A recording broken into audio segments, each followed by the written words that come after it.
Donc on va se débarrasser du pétrole, c'est génial, super. Sauf que avec quelle puissance électrique on va faire rouler tout ça ? Bien sûr.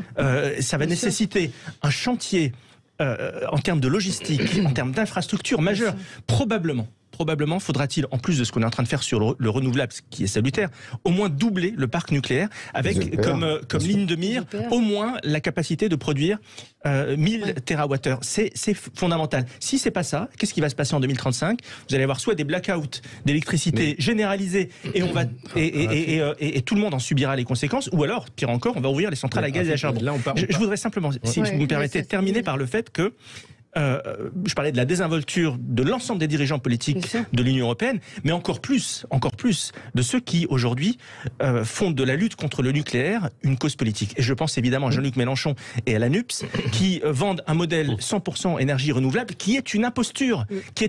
Ce modèle-là, c'est un modèle 100% renouvelable, malheureusement, parce que moi je préférerais une électricité 100% solaire ou hydraulique. Mais aujourd'hui, on ne peut pas, les conditions ne sont pas réunies. Donc on a besoin d'ouvrir massivement des centrales nucléaires.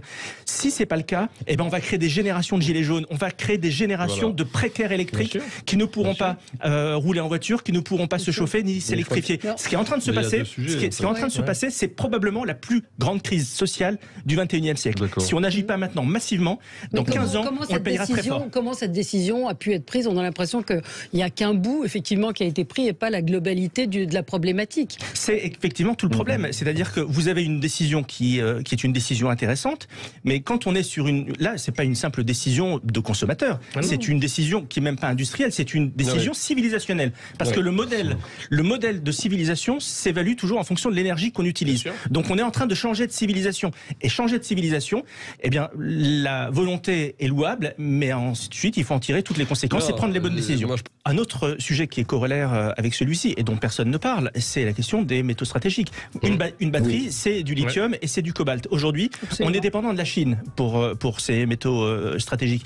La Chine qui les extrait en Afrique dans des conditions écologiques et sociales absolument honteuses. Et donc on est en train de créer un modèle où on va troquer notre dépendance aux pays de l'OPEP par une dépendance à la Chine. Donc il y a une vraie souveraineté qui va être la souveraineté de ces 30 ou 50 prochaines années. C'est la souveraineté minérale, la souveraineté sur les métaux précieux. Les métaux précieux, on en a besoin dans nos téléphones portables pour construire des panneaux solaires. C'est la matière première, c'est l'une des matières premières de la nouvelle révolution technologique. Et si on n'est pas capable d'avoir cette souveraineté technologique, cette souveraineté minérale, eh bien là aussi on ira dans le mur et on sera dépendant des autres et on le payera cher. Pourquoi d'après vous Elon Musk a pour projet d'aller dans l'espace ? Lui qui est le fabricant de Tesla, c'est pas parce qu'il a envie de se payer Mars. En réalité, il en a rien à cirer de Mars. L'objectif de Elon Musk et d'un certain nombre d'entrepreneurs américains, c'est la ceinture d'astéroïdes qui est entre Mars et Jupiter, qui est la plus grande concentration de minerais de l'espace et qui est potentiellement à notre portée. Voilà l'enjeu aujourd'hui qui est en train de se tramer partout dans le monde,